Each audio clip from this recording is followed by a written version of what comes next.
On June 4th, 2019, at approximately 5:22 p.m., the Cleveland Metroparks Police received a report of 2 deceased individuals in the Rocky River Reservation. Responding officers located Carnell Sledge, a 40-year-old male, and Katherine Brown, a 33-year-old female, north of the Lorraine Road Bridge, east of Valley Parkway.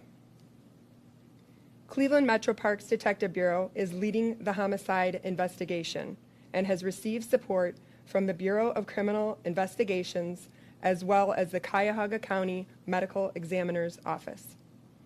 Currently, we believe this to be an isolated incident, and overall, the safety of the parks is not in question. Our thoughts are with the victims' families, and we will work as hard as possible to conduct a thorough investigation to bring justice for the families of Katherine Brown and Carnell Sledge. Anyone with information is urged to call Crime Stoppers of Cuyahoga County at 216-252-7463. Again, that number is 216-252-7463.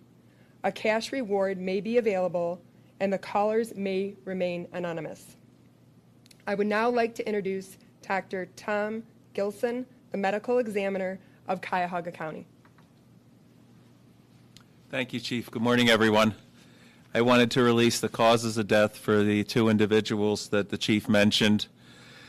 Ms. Brown died of a gunshot wound to the head, and Mr. Sledge died of gunshot wounds to the head. Both of the manners of death were homicide, and as the Chief said, and I can confirm, our preliminary investigation reveals nothing other than this looks like an isolated incident, and we would join the Metroparks Rangers in offering our condolences to the Brown and Sledge family. Oh, I'm sorry, and we will be releasing a paper notification of the causes of death later this morning.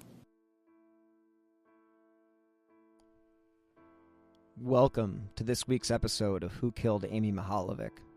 I am your host, Bill Huffman, and as you could probably tell from the opening of the show, we are going to focus on a recent case that occurred locally.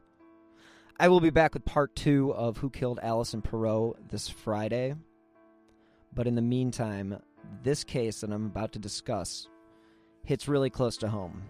The area is only a few miles from my house, and at least once a week in high school, I would run by where this murder took place.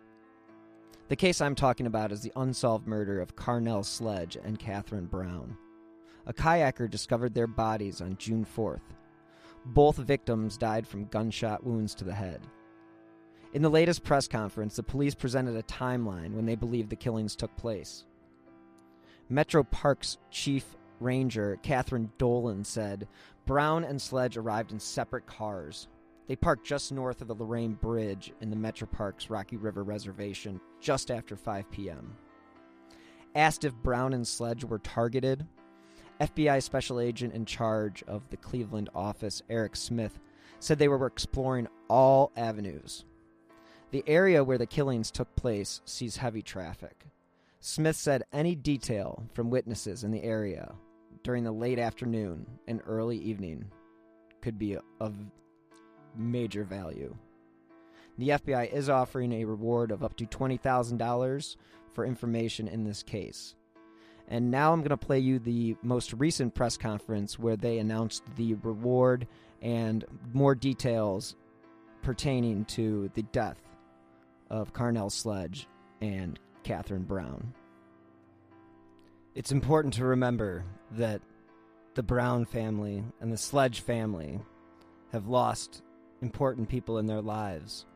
And if you know anything about this case, please help them out and make a call. Thank you again for listening.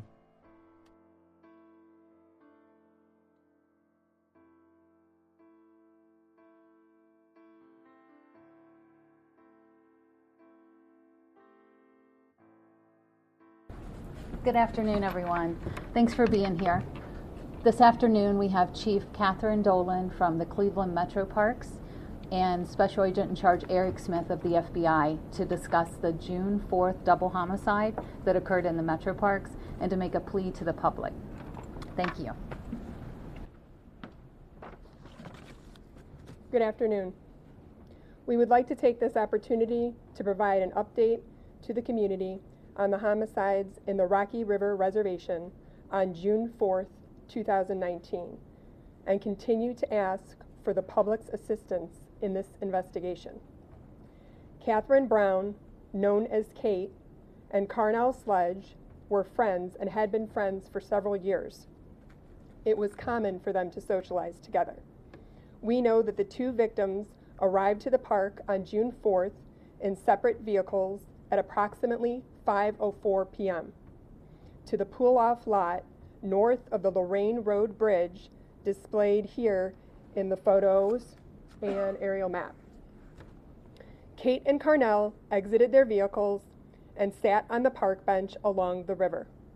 Within minutes of their arrival, Carnell and Kate were both shot between 5:08 and 5:15 p.m. Two kayakers arrived at the pull-off lot north of the Lorraine Road Bridge within minutes at approximately 5:18 p.m. and observed the victims. The two witnesses immediately called 911 and our officers were dispatched to the scene. In the last 2 weeks, numerous investigative interviews have been conducted. However, we continue to seek the public's help in gathering information that could be pertinent to this investigation. We have continued to be in contact with the immediate family members of Katherine Brown and Carnell Sledge. As we conduct the investigation, we are using all available resources to bring justice of the victims of this tragedy.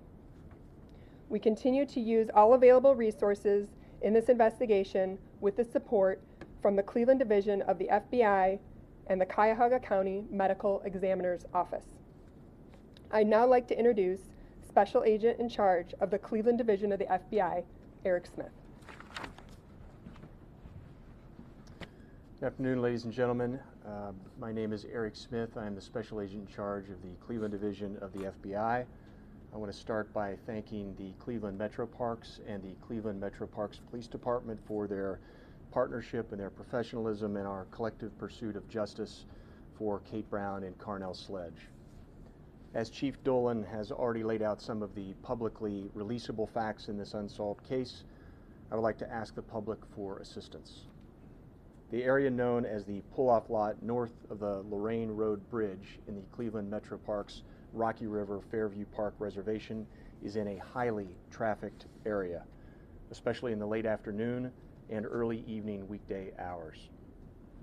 There are numerous joggers, walkers, bicyclists, kayakers, and even vehicles cutting through the area to avoid interstate backups, and this is true for this area on any given day.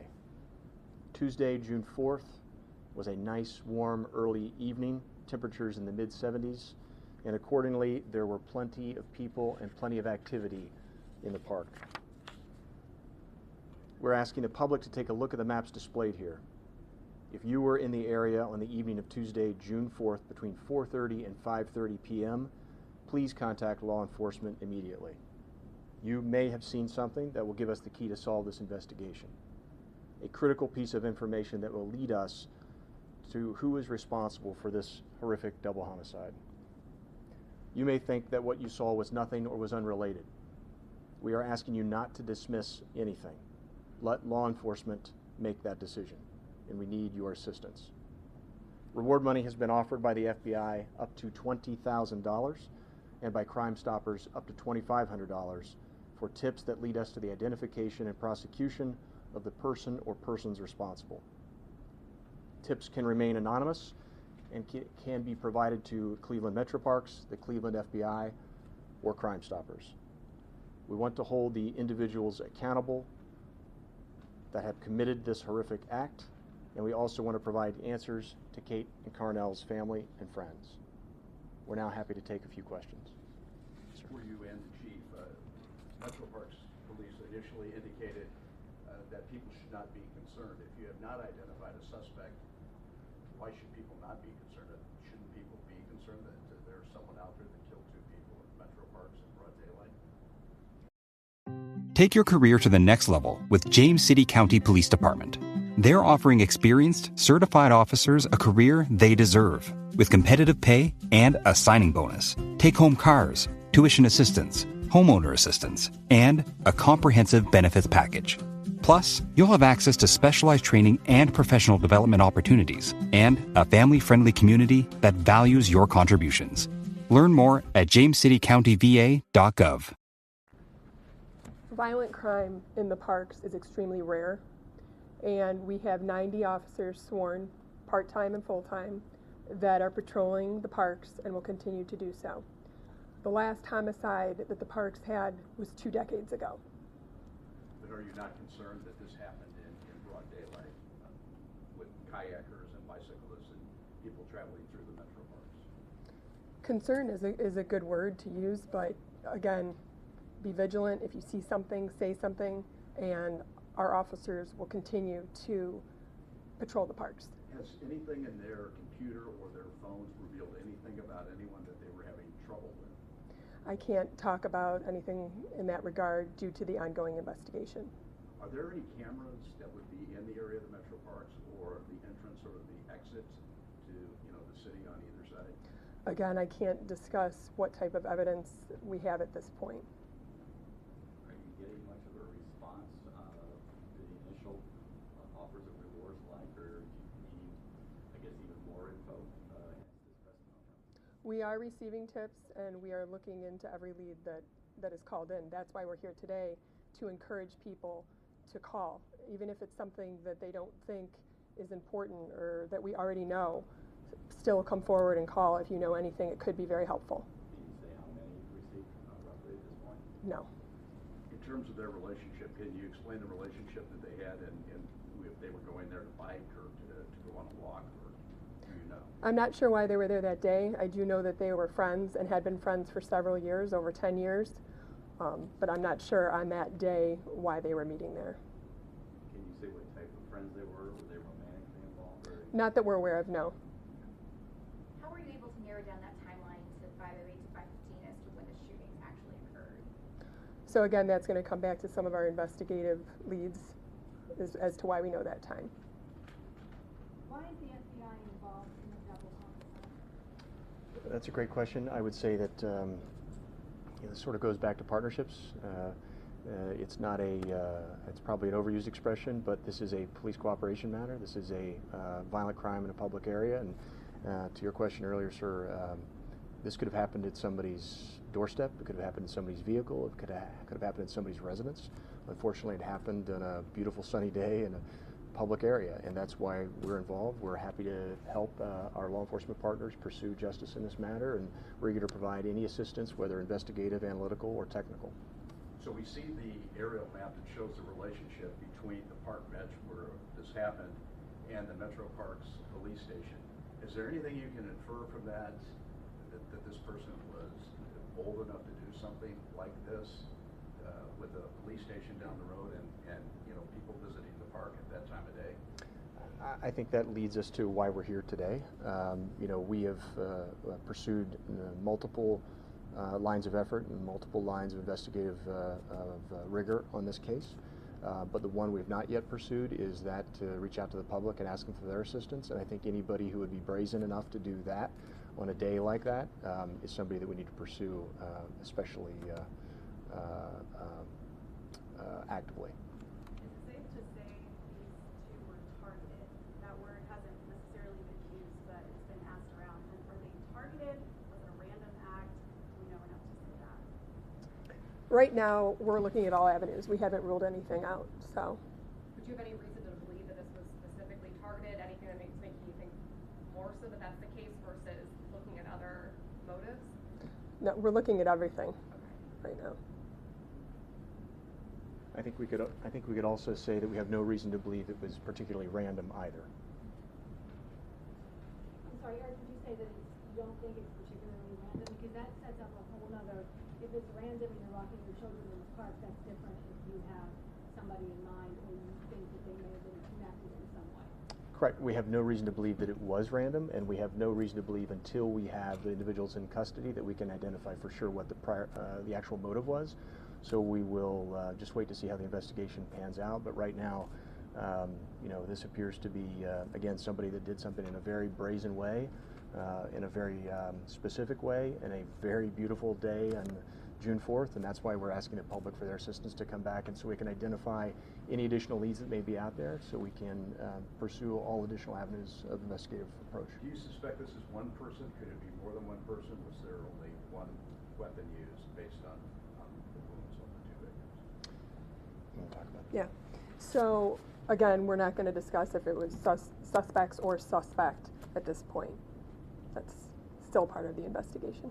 Has any of the forensic evidence given you an idea of which one of the two was killed first? Again, we're not going to talk about evidence that was recovered from the scene at this point. So Chief, what would you say to the people that do have some concern about going into the Metro Park right now? I would say be vigilant, and if you see something, say something. And the parks are a great place to go. It's summer, it's beautiful, it's, Do they have any concern? I don't think so, no. Thank you, guys. Can I, one more One last question? question. Were any of their belongings taken? Were they also robbed in addition to shot? Again, that comes back to evidence, and I'm not going to discuss what evidence was recovered from the scene and what was taken. Appreciate it. Thank you very much. Really appreciate your help in getting it out to the public and some more information. Thank you.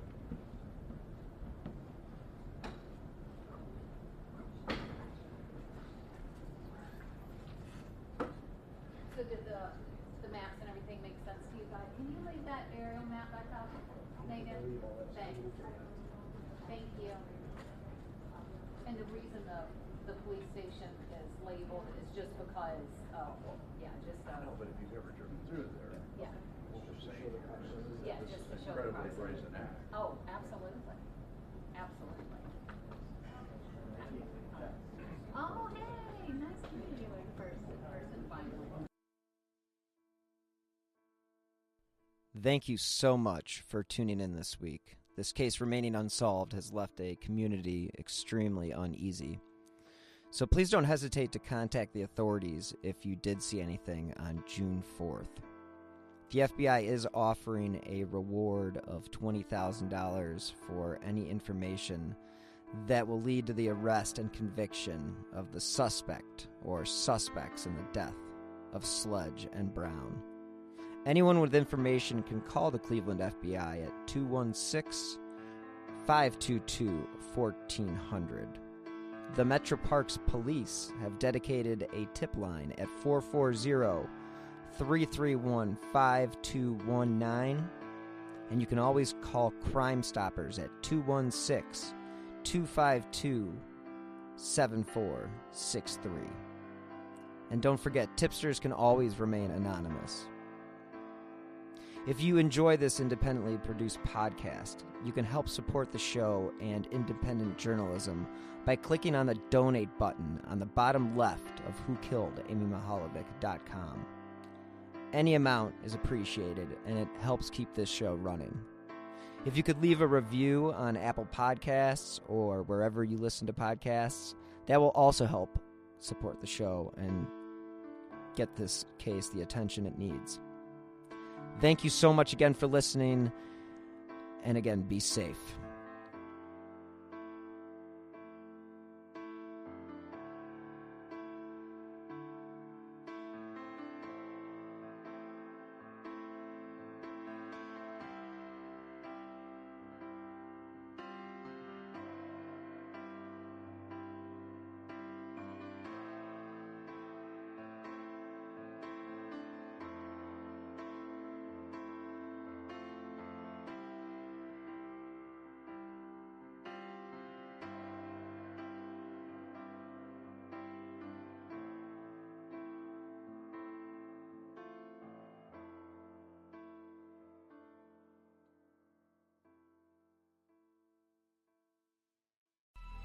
Coming up on 5 Minute News, I'm Anthony Davis.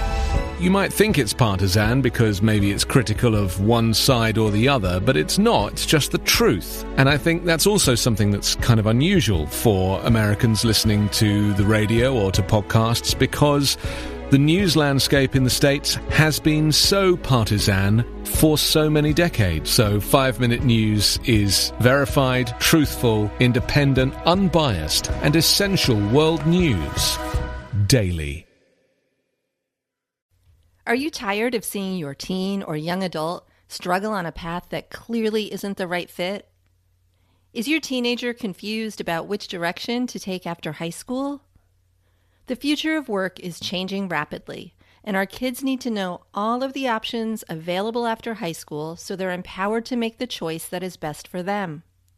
In each episode, we explore the latest trends that are shaping the opportunities of today and tomorrow. I'm your host, Betsy Jewell, and this is the High School Hamster Wheel Podcast.